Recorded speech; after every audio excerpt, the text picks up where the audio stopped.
Joining me today in this special Cole Porter Festival Roundtable are Peter Felicia, Broadway historian and critic who has written for Playbill and Theater Mania, and now sits on the nominating committees for the Drama Desk Awards, where he served as president, the Chita Rivera Awards, as well as the Theater World Awards, where he is chairperson and whose ceremony he annually writes and MCs. Stephen Cole, an award-winning musical theater writer whose shows have been recorded, published, and produced from New York City to London to the Middle East and Australia.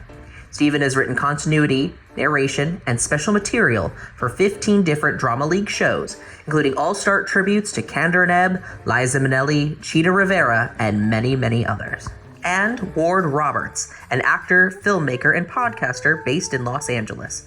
Born and raised in Peru, Indiana, the same hometown as his cousin Cole Porter, Roberts is currently producing a music album and documentary featuring modern artists recording contemporary takes on classic Porter tunes, titled Experiment, The Cole Porter Project, which will have an exclusive sneak peek event this summer in Peru as part of their Cole Porter Festival.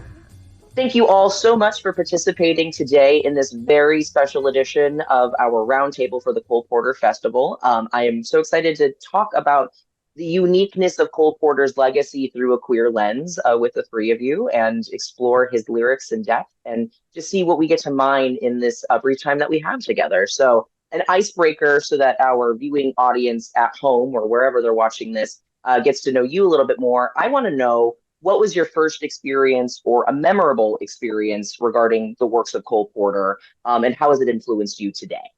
And any of you Ironically, the second show I ever saw was Kiss Me Kate. That was in 1961. And ironically enough, it was in summer stock. And to think that this show had been on Broadway only about 10 years earlier. And I mean, it was essentially a new show in a strange way of speaking for those of us who are a little older, because I mean, what was happening 10 years ago on Broadway, it seems like some of those shows are still running for that matter. But it was really something, because the first show I ever saw was My Fair Lady, but I knew the album inside out. But my aunts took me to Kiss Me Kate, and I didn't know the score at all. I didn't know the story at all. And whoa, what an impression it made right from another opening, another show. And to hear Always True to You in My Fashion, which I don't understand why it's not called Always True to You, Darling in My Fashion, since that's the actual lyric. But anyway, to see that song come out was so incredible. And then to hear the very first encore I ever heard, which I wasn't expecting, because in My Fair Lady, they sang the songs and they got off the stage. But here was, whoa, an encore. And also lyrics. I could go, if that theater was still in existence, it was in the Round, summer stock, I could take you to the precise point where he may have hair upon his chest, but Sister Soda's Lassie, which struck me as so hilariously funny. So it really made a tremendous impression on me, and I was very lucky to get in on the ground floor of Kiss Me Kate. And I immediately went out and got the album. And the irony was that I didn't get the original cast album because stereo was the big thing in those days, enormous. I mean, the recording industry went crazy with stereo, and a lot of scores that had only been recorded in mono got stereo recordings. And they got most of the original cast back to do it on Capitol Records, even though the original was on Columbia. And it's still my favorite go-to album because it takes me back to when I was 15 years old and when I heard that score for the first time. So even though certainly other recordings are superior, and that John McGlynn recording is to me heaven on earth, it takes me back to when I was a kid. But Kiss Me Kate is what did it for me. I always say that Cole Porter was my teacher. I picked up that original Cole book, if you recall, the big coffee table book, and I just poured through those lyrics. And I dissected them as if a carpenter would dissect a table to figure out how they were put together. I learned the complete craft of lyric writing from Cole Porter. I was about 13 then, because I wrote my first musical when I was 14. And my first musical was called Everything's Fine. We've all seen Anything Goes. Well, you've seen Everything's Fine then. I took Reno Sweeney and turned her into Sally Sweeney. And I had gangsters. I did the whole 1930s shit. But I wrote my own songs and I wrote my own dialogue. And I intended it to star Bette Midler as Sally Sweeney. Somehow she didn't do the show, but I did get to do it in my first year of college. I got to direct it, be in it, sew the costumes, paint the scenery. I sold lemonade at intermission, and I learned everything from Cole Porter just by copying. It took me a couple of years because after that, I thought to myself, you've just copied all his styles and every kind of song that he could write. And I thought, boy, what a better teacher, what a better way to teach lyric writing than to have to copy the form and figure it all out and write your own stuff. And so that's what did it for me. And I was always in love with the intense wit, the rhyme schemes. I got them immediately. The trick rhymes, the ability to take a song like Can Can and write 20 choruses of it, and to figure out that you needed to be funny and to be funnier as it went along. And so this became my goal. And of course, I don't write shows that way anymore, but I still always go back and think about what would Cole have done when I need to find that wit and that humor and even that depth of feeling, because that's what he really had. So that's where I started, about 13. You know? We'll have to get bracelets, WWCD, what would Cole do? Yes. And that's the new music theater writing class. So Ward, what's your Cole Porter experience? Well, I had a very different one growing up in his hometown of Peru, Indiana, where I really can't remember a time when he wasn't in the ether. But I think by the same token, then it's taken for granted. But I remember I was 12, 13 years old, and the Cole Porter commemorative stamp was issued by the United States Post Office. And there was a celebration in Peru at the high school with the unveiling of the stamp. And I guess maybe because of the national federal implications of a stamp, I started being like, oh, okay, maybe he's really a bigger deal than I gave him credit for, because I just thought, oh, Corey, he's the hometown kid. Everybody's going to give him love. And it was pre-internet, so you couldn't really see what else was out there. And then, going into high school, doing medleys of his songs. And I think that's when the appreciation for him, not just as a celebrity, but as an artist, really began to sink in. And it's so funny. I've never been particularly adept at remembering lyrics, but the lyrics from those medleys done in high school still stick with me to this day. They're just like muscle memory. And then really it became then a lifelong pursuit to appreciate both the lyrics and the music. And it would be, I'm in college, I'm an undergrad, and I'm in Times Square, and there's a new Cole Porter musical brewing on Broadway, which was when they finally put High Society on stage. And so it was very incremental to me. And it wasn't really until I moved out to Los Angeles in my 20s and really started taking it on my own, not just like what was given to me or it was incidentally coming along, but then also starting to really go through so many of the incredible jazz renditions of his music, beyond his own lifetime, where, and it's a lifelong journey to appreciate that level of genius. So I think it started with the stamp and it's continuing to this day. Cole's sexuality was deeply embedded in his lyricism and his experience, whether it was a celebration of being a gay man, whether it was the repression and the fear of it. It's all baked in, but it's so coded that you have to kind of admire that it's become such an important part of not only American music theater, but just the American songbook in general.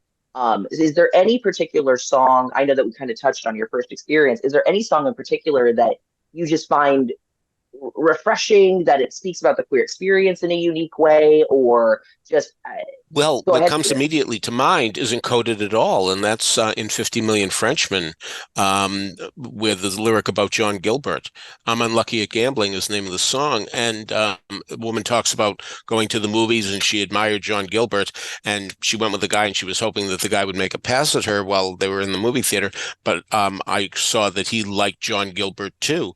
That must have been amazing in 1929, was it?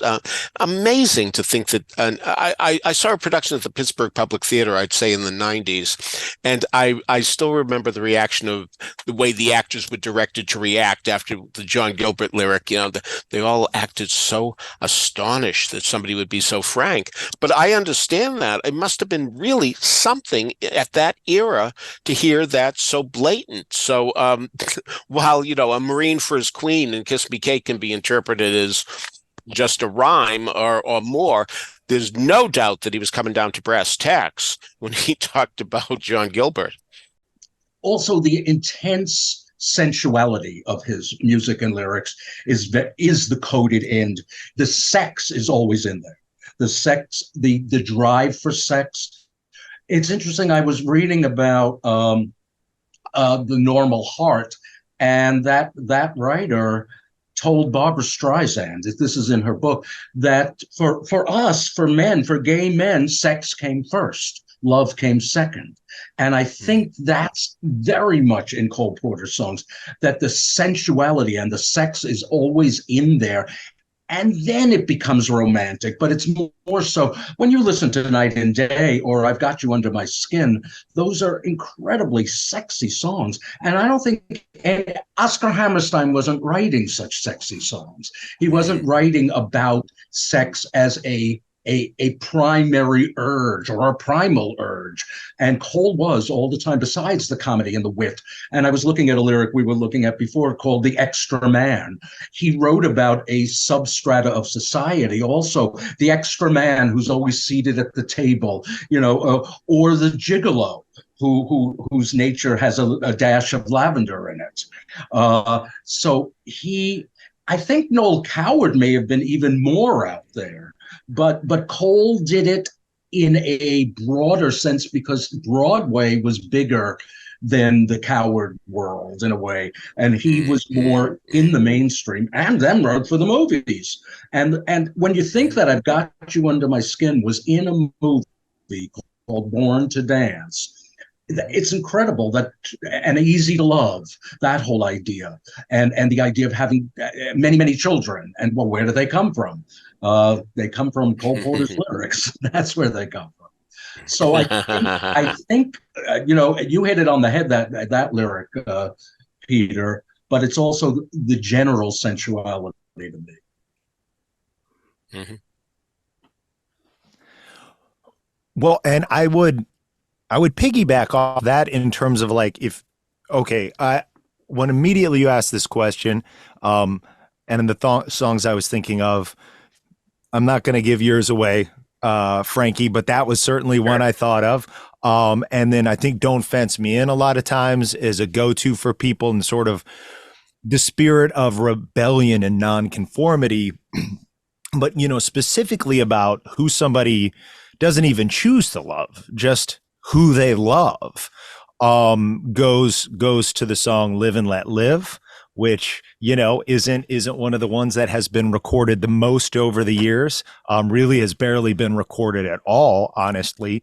But within that, one of the refrains, love and let love, is just beyond this idea of him wanting to live his lifestyle. He's not a hypocrite about it either. He's just like, you do your thing. Let me do mine. Yeah. And I think he had to walk this line for his entire life, whether it's going to prep school, going to Yale. I think he was able to always find those accepting circles who loved him and admired him for who he was. But certainly, as we all know, he didn't break into popular consciousness until he was, into his late 30s. And how do you walk that line to be able to let everybody who knows really enjoy that you're putting it out there, but not drive away, this Christian nation and all its dollars who might really be offended at some of the lyrics we're talking about, or the censors, just the censors who did shut him down from time to time, and the lyrics couldn't make it to radio play. But he had this spirit of nonconformity and defiance and rebellion. And I think why it can be explicitly noted for the sexuality and how juicy and fun and funny he could be with that. I think it really transcended that to just individual liberty. And the whole liberty thing is probably part of the reason he really was a Francophile. He just loved that spirit of individuality. Absolutely. What a good point. And, yeah. An excellent point. And you think about the fact that it's not lost that Cole grew up with comforts. It's the idea that he was repressed it's not something to laugh at. But when we think about queer repression throughout the years, Cole isn't necessarily the most immediate person to think of someone who was repressed. He was very intelligent about how he lived his life, and in all my research of it, it was thinly veiled, but there was still that line that you talk about, that you couldn't, if there was the absolute cross through that, then who knows what his life would have been. So there's just something, though, when we talk about, you said you didn't want to spoil the song Experiment, of just this notion. I think about it in my own journey, in my own exploration of my own sexuality growing up, is that it's not so much that you are uncomfortable with, that you've got a family who loves you or appreciates you or all of these things. It's going, I know that I just don't belong here. And that it's almost become ingrained in the queer experience of going, when you are aware that your life is meant elsewhere or for some other purpose. And when I think of Experiment, just the idea of the lyric experiment, be curious, though interfering friends may frown, get furious, is that he was leading his own, he was living his own rebellion.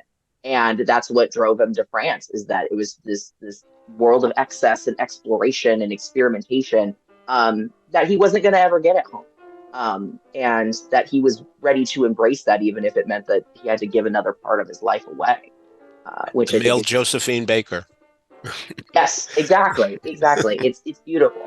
Live and let live, be and let be, hear and let hear, see and let see, drink and let drink, eat and let eat.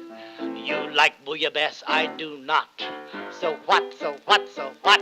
Talk and let talk, quip and let quip, dress and let dress, strip and let strip, live and let live, and remember this line: your business is your business and my business is mine. Gay icon or iconic gay?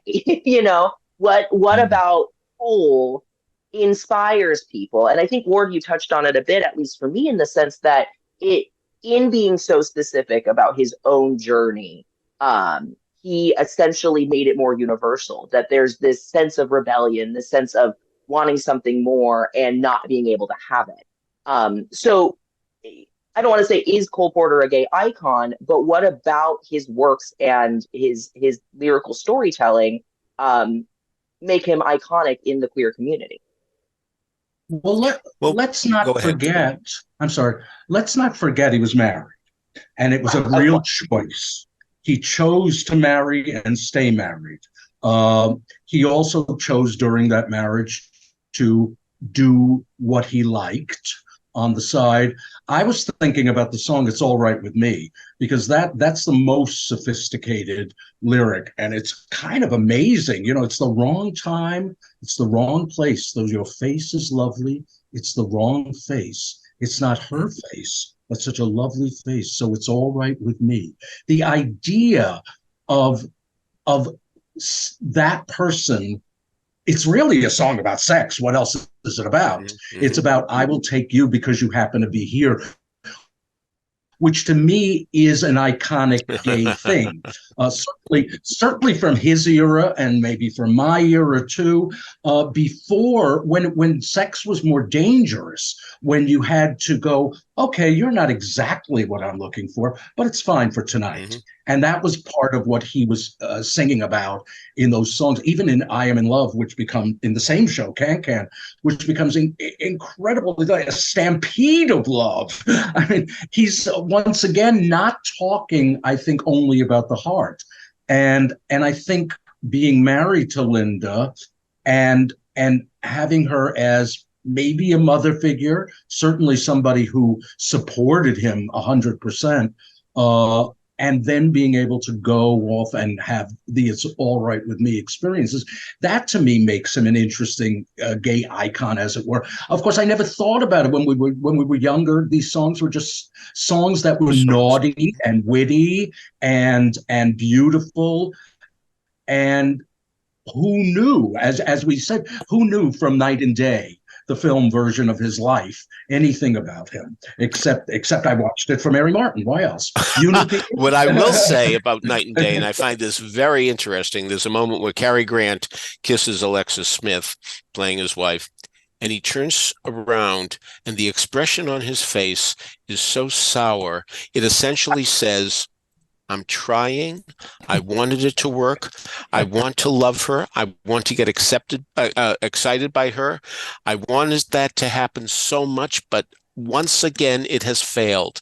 It is fascinating to me, that moment, and I urge everybody to watch the movie for a number of reasons, and certainly you hear a lot of good songs, but the fact that the expression on his face says so much, and even though audiences, I'm sure, didn't pick up on it in the way that I'm talking about, the fact remains, it is there, and it's very interesting, of course, because Cary Grant, we're told, is a closeted gay man too, which was interesting for its own sake. In terms of censorship, by the way, that brings us back to Stephen's mentioning the Cole book. There's that fabulous letter when Out of This World was in Boston and the censor was objecting to this, that, and the other thing. It's really hilarious. Yes, censors did. But the other thing too, what would have happened if he hadn't had the accident? Obviously, that had to make him feel less secure about taking off his clothes in front of people and dealing sexually with anybody. What would have happened had that accident not happened? Would he have been more out there as the years went on? Would he have been emboldened because he had more sexual experiences? And I'm assuming he's having, I don't know, he might have had them lined up around the block all through the 40s. But certainly after the amputation, I'm sure there was not much sexual activity either. But that really certainly changed his life. But it may very well have changed what he would have written about had it not happened. Well, when you mention that, the accident got him back together with his estranged wife, Linda. She running to his side. That the marriage might have been over.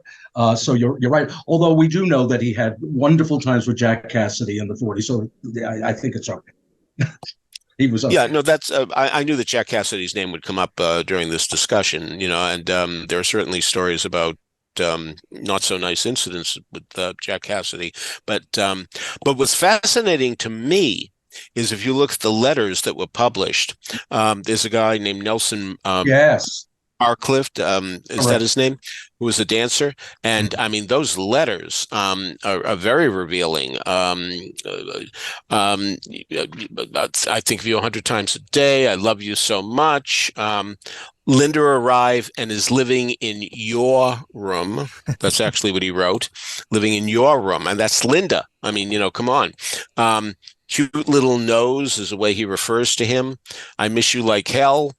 And there's the theory that when he signed his letters Albert, according to the editor of these letters, that was his way of saying, that's his middle name, and that was his way of saying, I'm more intimate with you than I am with other people. And yet, then in 1946, the last letter comes, you are incapable of love, affection, loyalty, sentiment, or friendship. And of course, he lasted 18 more years, and there's no other letter to him or from Nelson in the book at all. And so something happened It's not clear to me what, and you may know more about this than I do, but I did find that pretty fascinating that suddenly, after all this affection, kaboom. And Lord knows we've all had those experiences. I mean, we've all had exes and we've all had, and we've X'd them out of our lives, but still, what happened? What was it that would make him say affection, loyalty, sentiment, friendship, let alone love? Yeah, I think there's these complexities to him. And I remember a story of when they were getting ready to, or even just considering producing Night and Day. And somebody was like, where's the drama? Where's the tragedy? Somebody is born rich and then he marries richer and then he becomes wildly successful. And he's even richer than that because of his own success. But I think pointing to, and look, even growing up in Peru, Indiana in the 80s and 90s it was not okay to be gay. Like that was not something you could walk around town and acknowledge. So I can't imagine what it was like in the 1890s and early 1900s. So the idea of him having something to rebel against and be oppressed by, as much as Kate doted on him and as much money as he had, knowing for, the first 10, 12 years of his life, he couldn't even consider figuring out who he was in an open manner. And that may, along with just wanting to make him more of a sophisticate, is I'm sure why Kate wanted to get him out of there. And then, to lead the life that he led and to meet Linda, somebody who could be that surrogate mother, and where there was real love and affection and certainly support coming from her, clearly was something he needed, no matter how many thousands of miles away he was from mom. And then for that accident to come along, and for everything you think, you have to overcome as an artist to begin with. And as a gay artist in the early and mid 20th century, but then to have agony, physical agony put upon you daily, if not minute to minute, and to be able to overcome that. And they say so much great art comes from tension and conflict and drama. And I think it was just touched upon even with this unrequited love. And that certainly wasn't the only time in his life where he wasn't able to get the love and affection he wanted from someone. And so, I think when he got to Hollywood, it was certainly more open and he could start to let his flag fly a little bit more obviously. And perhaps that accident did curtail that and he never got to fully express himself in the way he might. But, what artist could, under the best of circumstances, be open and honest about that publicly in his lifetime? None that really jumps to mind for me.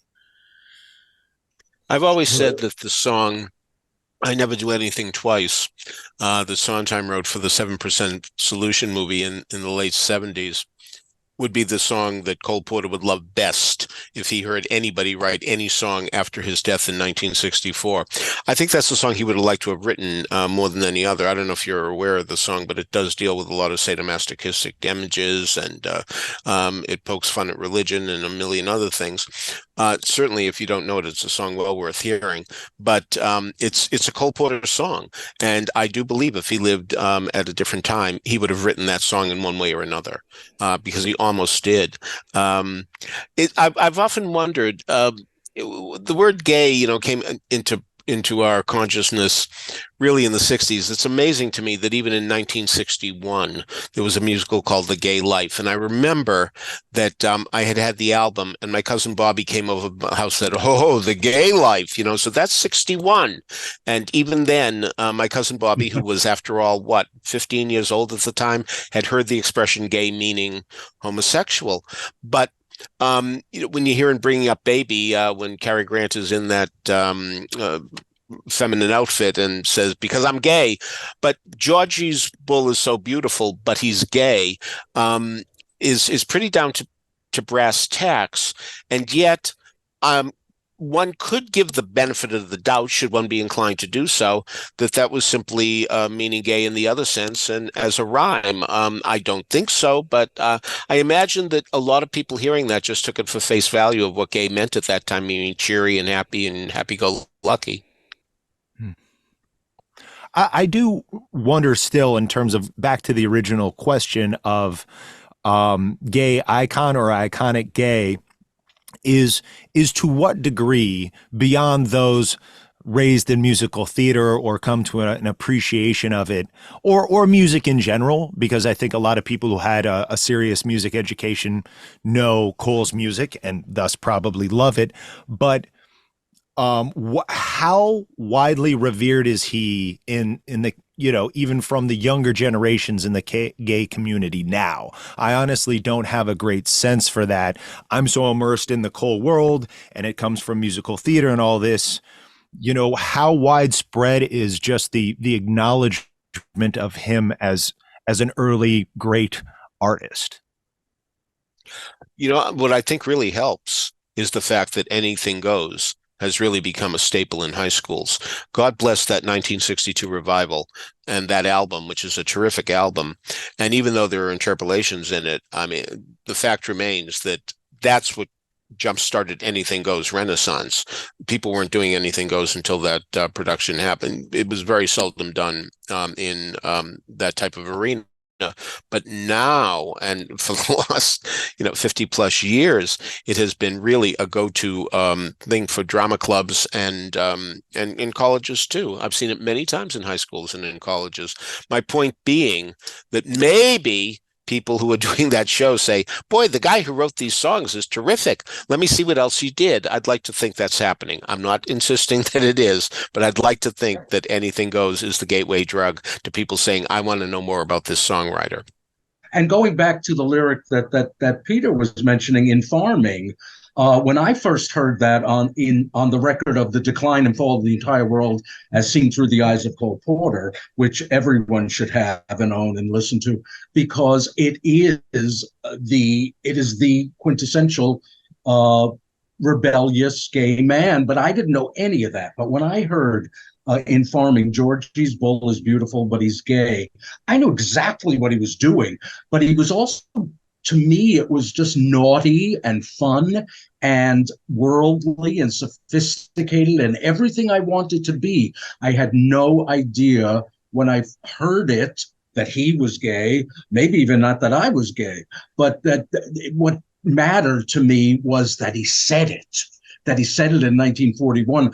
Before him, the only other gay lyric that was not "I'm happy and gay" was Noel Coward in Bittersweet, when he said, "And as we are the reason for the 90s being gay." And when I heard that, I almost fell off my chair too, because that was 1929. And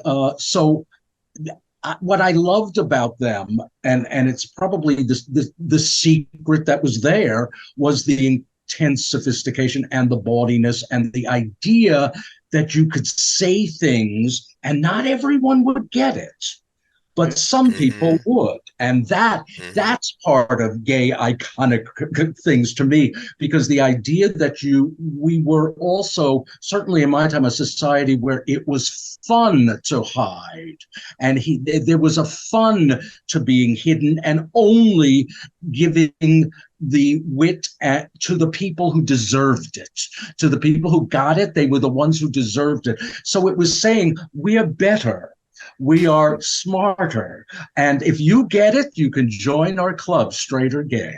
And that's what I think. Beautifully said, Stephen, really. And I love your endorsement, too, of the Decline and Fall album. Many times I'll be asked, what are your Desert Island discs? And the album is on the list of the top 5 that I would take with me. I can still remember exactly where I was in my bedroom in my parents' house when certain lyrics came out. Don't run around and crack up a saint. I really, within a quarter inch, I can take you where that happened. I mean, so that was the type of naughtiness too, to somebody who was growing up as a Roman Catholic, but not for long, but that's another story. And, it's funny you mentioned a medley earlier. You have to hear the medley at the end of that album, which is very, very clever. So I recommend that anybody who's listening know the plan and for all of them, And please get it. It's available. And the CD has many, many extras. That's right. Yeah, for live It's recordings. pretty wonderful. When that came out, I flipped out also. But yeah, I guess we should make clear that it was actually a genuine review that played off Broadway. So so it is a cast album and not just a studio. Ben Bagley created that review, and Ben Bagley was a subversive character in Broadway and off-Broadway history, and he doted on people like Cole Porter. He saw that. He's the one. He told stories on the back of his albums. The albums are worth getting just to read the liner notes. And he told stories about Cole Porter inviting over certain repairmen to fix his record player, even when it wasn't broken. That's Ben Bagley, in parentheses, who was incurably insane. Yes. And I'm still laughing when he referred to Ethel Merman as that lovable has-been. And also, yes, he also said that one day Ethel went out shopping and bought a pair of odor eaters for her shoes, put them in, and completely disappeared. That was bad. That isn't so far afield because, after all, Ethel Merman was a great Cole Porter interpreter and certainly starred in a lot of his shows. And Cole's I wish favorite. there were more cast. Yeah, and I wish there were more cast albums. And because I was friends with her in the last years of her life, and she did tell me about going to his apartment in the 1960s, being invited to dinner with a group of people, and how intensely depressed he was. And he would be carried in, sat down in his chair, never ate, just kept drinking. Really? And would be carried out, never spoke. He just wanted the company. Everyone else just carried on conversation around him. And we all went home depressed. But we came Isn't that something? Yeah. In the That's 60s. quite something. And it was after the amputation, which was 58. He never worked again. Yeah. I also want to mention, even though it's a bit far afield in what we're talking about, that as a kid in high school, having to take biology was such an onerous thing. I hated reading all these things about these plants and photosynthesis and what have you. But I'm telling you, when I heard Out of This World and the Queen of Sheba, mentally an amoeba, I laughed so hard and was very grateful that I had taken biology so that I could get that joke. Absolutely. But you know what? I think what we also got from those lyrics when we didn't know, and this comes into what you said, Frankie, if you didn't know something, you looked it up. You could learn. Absolutely. You just kept learning. Listen to they couldn't compare to you as the most incredible laundry list of historical women. And I had to go look them up. I had to find out why it was funny to say Bright Aurora and then Pandora, who let me open her box, which of course they didn't say on the record, but that's the rhyme. I had to go look that up when I was young. Why is that? And it was hilarious. And fascinating that in the Cole book, of course, they do have the word box. So they did print it there. But yes, it is suddenly abridged on the cast album, shall we say. And Nobody's Goosing Me, even is, not necessarily a gay reference, is certainly getting it right out there in Nobody's Chasing Me. So, and what I love about all this Out of This World too is the fact that when the song "I Sleep Easier Now," he really is talking to his audience who is aged with him, and it does feel that it's great to be home at night. Why don't we try staying home? Of course, is another song of his late in his career, and he's really speaking to his audience. Now, in the olden days at 10 p.m., I'd be necking in a hack. But this evening when it's 10 p.m., you will find me in the sack. When I was snappier, I made lots of boyfriends happier. I sleep easier now. I sleep easier now. Ford, in particular, I know because of your particular interests and how you work with Cole's works. Um, eh, like I said, the specificity lent itself to more universality. And are you finding as you are watching artists reinterpret the works that they are, uh, what are they finding out of it that makes his music so iconic that this 90 plus years later, Cole Porter is still this legendary part of how music is created and interpreted and understood? What are you finding in that in your experiment as it was? Well, maybe the best way to illustrate that is to go through the different artists who are performing these. And we have Lady Blackbird, who just has one of the great voices on earth, a soul jazz singer from the UK, and she's a Black gay woman. And it's Every Time We Say Goodbye, and she's singing it. And after she's recorded it, I go to Hermitage Hotel in Hollywood, in West Hollywood, and she can sing it directly to her partner, who's sitting there. They're both just so radiating the love for each other in a public forum. And I think Cole, as we go back to Josephine Baker, and he was making it happen 100 years earlier, but to see a gay Black woman being able to sing his songs and express her feelings. There's a complete timelessness there. There's a complete universality of clearly what he was feeling when he wrote that song is being channeled through her in real time in 2023, and it's beautiful. It's moving. And then you switch to Omar Velasco, who gets a string quartet into the studio to sing True Love bilingual. He's going between English and Spanish. And even if you don't speak Spanish and you're not familiar with the song and you didn't hear the prior verse in English, he's singing about true love. Between the incredible instrumentation going on in the studio on these strings and what his voice is communicating almost beyond language, it's going to something almost deeper and subconscious. There's such a beauty in that melody that he found and he identified. Because again, all these performers, they chose their songs. At times I suggested things for them, and Omar had actually done an album where every other song was in English and in Spanish. I was like, why don't you do that within your Cole song? And he took that and ran with it. Beautiful. Then you have Pokey Lafarge, who is this incredible singer-songwriter out of the Midwest. And I had learned through going to one of his shows and reading up on him, and I was a huge fan, that he was recently born again. And so for him, the suggestion I came up with, along with a few other classics, was Blow Gabriel Blow.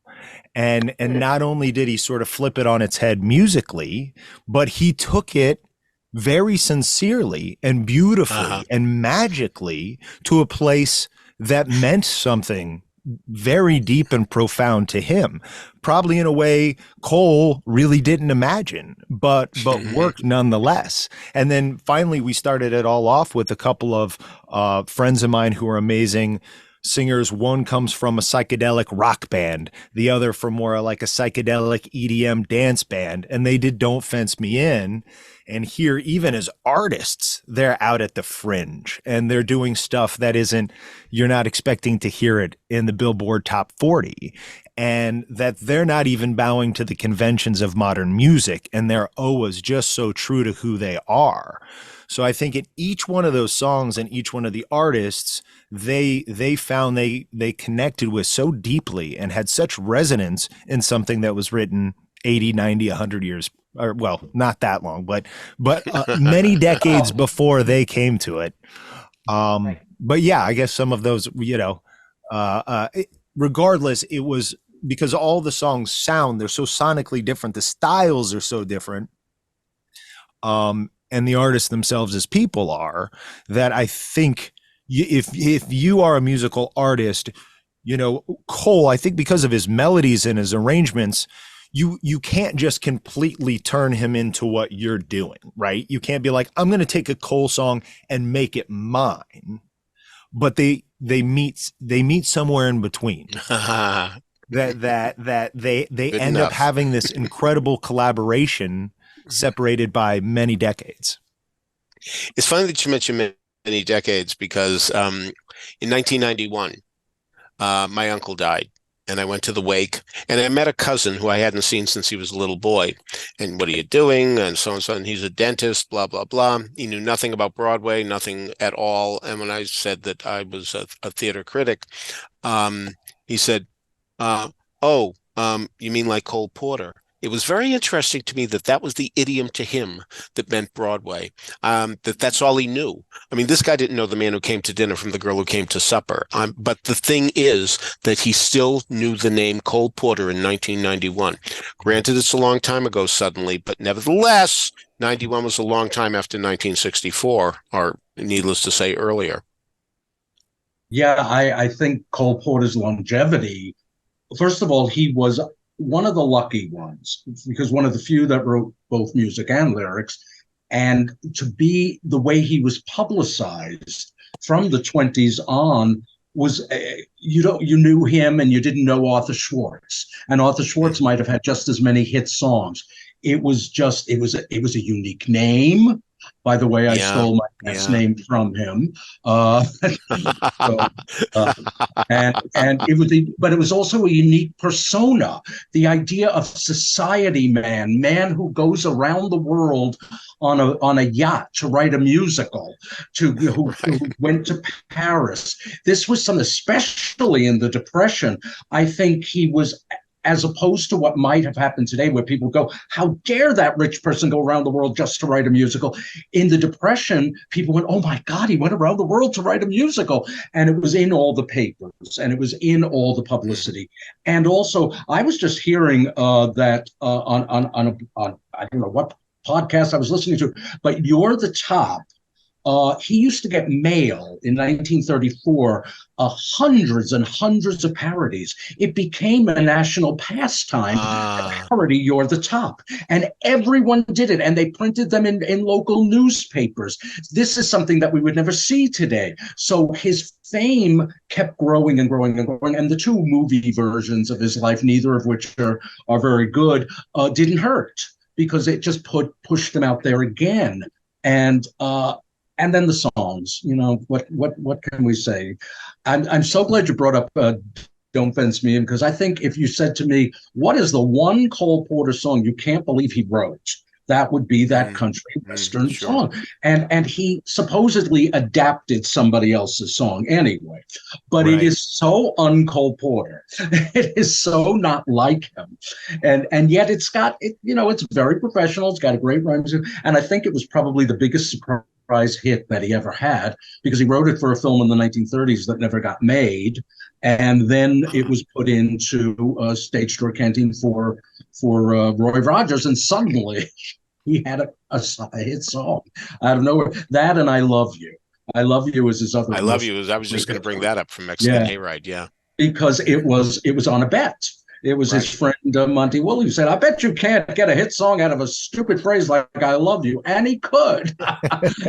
He could. He was that good. Yeah. Do any of the three of you know what his reaction was when Mexican Hayride movie didn't use any of the songs per se? We were talking about that earlier. I don't know. I would imagine he just took it in his stride and took the money and moved on to the next thing. Because he'd always put on a brave face, right? And he would never publicly admit any kind of disappointment or the shaking of his confidence.